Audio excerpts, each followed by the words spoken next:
Hello everyone. Last video जो था हमारा कि पावर पॉइंट में हम लोग किस तरीके से चार्ट को प्रेजेंट करते हैं, जिसका मैंने आपको बताया था सिंपल लेआउट टैब से हम लोग चार्ट को इंसर्ट कर सकते हैं। तो अगर हम सिंपल ऐसे इंसर्ट करते हैं, जैसे हम लोगों ने लेआउट टैब पे क्लिक किया, कंटेंट वाले पे क्लिक किया और यहाँ से हम लोग किसी चार्ट को इंसर्ट करते हैं, तो आप सभी को पता है जो ऑलरेडी प्रीडिफाइंड एक फॉर्मेट जो है, कंप्यूटराइज जो फॉर्मेट है आपके पास, वही आपके सामने रिप्रेजेंट होता है।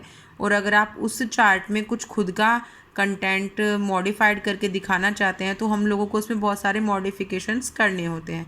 तो कहीं ना कहीं ये चीज़ बहुत हैक्टिक हो जाती है हमारे लिए।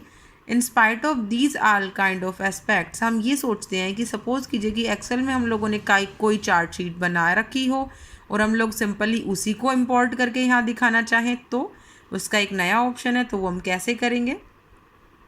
पावर पॉइंट को मिनिमाइज़ कर दीजिए। सपोज़ कीजिए कि आपने कोई एक्सेल शीट ऑलरेडी बना रखी है, तो हम एक बार क्या करेंगे, उस एक्सेल शीट को कॉल कर लेंगे। सपोज़ कीजिए कि यहाँ हमारे पास एक एक्सेल शीट बाय डिफ़ॉल्ट बनी हुई है। First of all you have to select that Excel sheet और आप यहाँ से इसमें इंसर्ट करेंगे कोई भी चार्ट, जिसी भी तरह का चार्ट आप बनाना चाहते हैं। सपोज़ कीजिए हमने 3D चार्ट बना दिया है। यहाँ पर आपके सामने जो चार्ट बनकर आ गया है, वो चार्ट आपको क्या करना है, कॉपी। आप यहाँ से Ctrl+C प्रेस करके कॉपी कर लें इस चार्ट को। जैसे ही ये चार्ट यहाँ से कॉपी हो जाता है, आप पावर पॉइंट ऑप्शन खोलेंगे और यहाँ सिंपल आप किसी भी लेआउट पर अपना वर्क कर सकते हैं। मैंने लेआउट टैब किया और ब्लैंक डॉक्यूमेंटेशन वर्क मैंने यहाँ पर स्टार्ट कर दिया है। तो जो अपना कॉपी किया हुआ कंटेंट था, मैंने यहाँ Ctrl+V करके पेस्ट कर दिया है। तो मैंने सिर्फ यहाँ पर ब्लैंक शीट ली थी, लेकिन आप ज़रूरी नहीं आप ब्लैंक शीट लें, वो आपके हिसाब से आप ले सकते हैं। 2 टाइटल्स वाला भी ले सकते हैं, लेआउट वाला भी ले सकते हैं।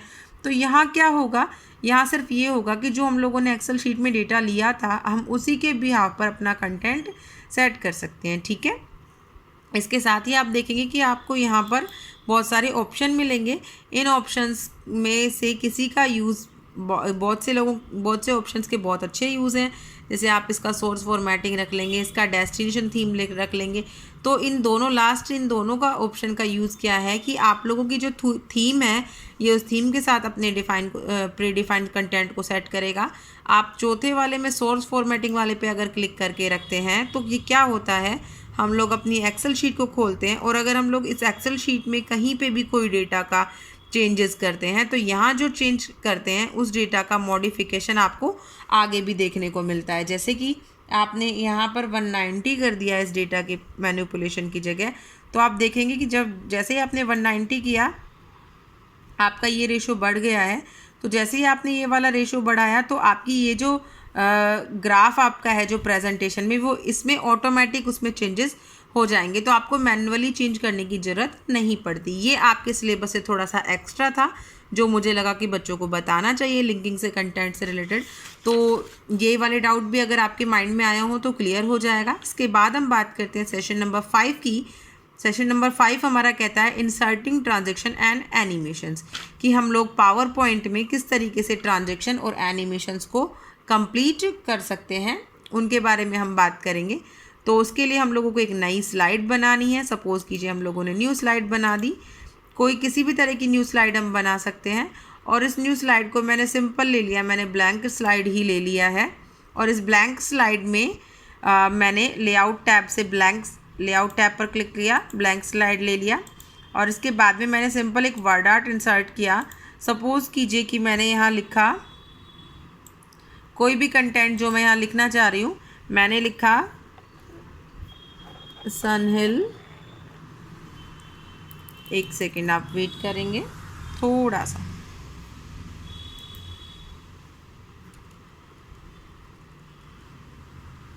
मैंने यहाँ लिखा सनहिल एकेडमी। ओके, सिंपल इतना कंटेंट मैंने लिखा है। हम लोग होम टैब पर जाकर इससे रिलेटेड अपने काम को कंप्लीट कर लेंगे। ठीक है, थोड़ा सा इसके फ़ॉन्ट को बढ़ा देती हूँ, जिससे कि आप लोगों को विजुअलाइज हो जाए कि मैंने यहाँ क्या फ़ॉन्ट लिखा है। और इसके अलावा भी आप बहुत से काम इसमें कंप्लीट कर सकते हैं। ठीक है, जैसा कि आप सभी जानते हैं कि हम लोग यहाँ कोई भी पिक्चर इंसर्ट नहीं कर सकते, क्योंकि जो मैं ऑप्शन सेलेक्ट कर रही हूँ ये 2016 है इसमें क्लिपबोर्ड ऑप्शन नहीं होता है, तो आप यहाँ से ऑनलाइन ले सकते हैं, बट मैंने यहाँ पर ऑनलाइन कोई भी पिक्चर स्टोर नहीं कर रखी है। आप फर्स्ट ऑफ ऑल यहाँ से ऑनलाइन पिक्चर पे क्लिक करेंगे और कोई भी पिक्चर हम लोग यहाँ पर ले लेंगे, ठीक है। मैं एक सेकंड देखती हूँ, मेरे पास कोई पिक्चर पड़ी होगी तो हम उसी को लेंगे। सपोज़ कीजिए कि मैंने ये वाली पिक्चर आपकी यहाँ पर इंसर्ट कर दी है। नहीं, ये वाली पिक्चर सही नहीं है हमारे लिए, हम लोग कोई दूसरी पिक्चर इंसर्ट करते हैं। ऐसे करते हैं, जो हमारे से बाय डिफ़ॉल्ट हमारे पास जो पिक्चर्स आती हैं अवेलेबल, हम उनमें से ये कोला वाली पिक्चर को इंसर्ट कर देते हैं। जैसे कि आप कोला वाली पिक्चर को इंसर्ट करेंगे, आप सभी को पता है हम इसके साइज़ को यहाँ से घटा भी सकते हैं। तो हम लोगों ने क्या कर लिया, इसके साइज़ को यहाँ से श्रिंक कर दिया, ठीक है। हमने कोला वाली पिक्चर को श्रिंक कर दिया। अब हम देखते हैं, जो हमारा जो हमारा सेशन नंबर 5 है, ये बताता है कि आप एक पर्टिकुलर स्लाइड पर कैसे एनिमेशंस लगा सकते हैं। तो आप सभी को पता है, एनिमेशन लगाने के लिए फ़र्स्ट ऑफ ऑल हमारे पास उस कंटेंट का सेलेक्ट होना ज़रूरी है, और उसके बाद में आप मल्टीपल एनिमेशंस अप्लाई कर सकते हैं। तो हमारे पास एनिमेशंस कौन कौन से आते हैं, हम लोग एनिमेशन टैब पर क्लिक करते हैं, और जैसे ही आप एनिमेशन टैब पर क्लिक करेंगे, आपको यहाँ पर से बहुत सारे एनिमेशंस दिखाई देंगे, जिसमें आप लोगों के पास सिंपल जो नॉर्मल एनिमेशन है वो आपको दिखाई देंगे। अगर हम लोग और मल्टीपल एनिमेशंस को ऐड करना चाहते हैं, तो आपके पास यहाँ पर ऑप्शन आएंगे, जिसमें आप लोगों को एम्फसाइज, एंट्रेंस और एग्जिट, बहुत सारे मोशन पाथ वाले एनिमेशंस आपको देखने को मिलेंगे। सपोज़ कीजिए हम लोगों ने एग्जिट इफेक्ट वाले एनिमेशंस लेने हैं, तो हम लोगों ने फेड वाले एनिमेशन को क्लिक कर दिया, तो आप देखेंगे कि ये एनिमेशन अपना इफेक्ट दिखाता है। अगर हम व्हील्स वाले एनिमेशन को क्लिक करेंगे, तो सपोज़ कीजिए हमने ये वाला एनिमेशन सेलेक्ट कर लिया, then you have to click on okay button. जैसे ही कोई एनिमेशन आपके किसी पिक्चर पर सेट हो जाता है, तो वहाँ पर आपको ये सिंबल दिखाई देगा, आपको समझ में आ जाएगा कि आप लोगों ने जो भी एनिमेशन सेलेक्ट किया था वो यहाँ पर सेट हो चुका है, ठीक है। और अगर हमें इसी एनिमेशन का प्रीव्यू देखना हो, तो हम क्या करेंगे, हम यहीं पर जाएंगे और प्रीव्यू टैब पर क्लिक कर देंगे। ये आपको शो होगा कि आपका एनिमेशन किस तरीके से दिखाया जाएगा, ठीक है। तो हमारे 2 टॉपिक हो गए, हम लोगों ने ऐड कर दिया एनिमेशन को, उसके बाद प्रीव्यू करके देख लिया। अगर हम लोग अपने एनिमेशन को मॉडिफाई करना चाहते हैं, किसी भी तरीके से आप लोग मॉडिफाई करना चाहते हैं, तो आप दूसरा एनिमेशन भी लगा सकते हैं। जैसे कि आप लोगों ने सेलेक्ट कर रखा है, सपोज़ कीजिए कि मुझे रैंडम ब्रश वाला एनिमेशन लेना है, ठीक है। तो मैंने क्या किया, इसको सेलेक्ट कर लिया, एनिमेशन को सेलेक्ट कर लिया, और मैंने कोई भी एनिमेशन यहाँ पर सेलेक्ट करके सेट कर दिया, ठीक है। तो जो हम लोग एनिमेशन हम लोगों ने वापस से लगा कर सेलेक्ट किया, वो एनिमेशन यहाँ पर सेट हो जाएगा, ठीक है। अगर हम लोग इस पर अपना एनिमेशन दूसरा लगाना चाहते हैं, तो इस पर हम लोगों ने अपना नया एनिमेशन लगा लिया, ठीक है। तो इस तरीके से हमारे एनिमेशंस क्या हो जाते हैं, सेट हो जाते हैं। अगर हम लोग एनिमेशंस को हटाना चाहते हैं, रिमूव करना चाहते हैं, तो आप नन पर क्लिक कर देंगे, जिससे कि एनिमेशन यहाँ से हट जाता है, ठीक है। अब इसके बाद हम बात करते हैं कि अगर हमको कोई भी ट्रांजैक्शन करना है, तो कैसे ट्रांजैक्शन करेंगे हम लोग।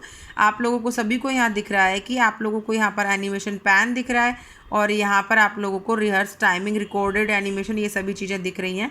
तो हम इसको अगर करना चाहते हैं, तो क्या करेंगे, हम लोग ऑन अ क्लिक पर स्टार्ट कर देंगे। रिकॉर्डर एनिमेशन का मतलब हो जाएगा कि हमारा जो ये है, ये ऑन अ क्लिक पर स्टार्ट होगा, या फिर जो भी आप देखना चाहते हैं। तो हम क्या करेंगे, स्लाइड शो पर क्लिक करेंगे, स्लाइड शो टैब पर क्लिक करेंगे, और स्लाइड शो टैब पर क्लिक करने के लिए अगर हम लोगों को टाइम सेट करना है, तो हम रिहर्स टाइमिंग पर क्लिक करेंगे।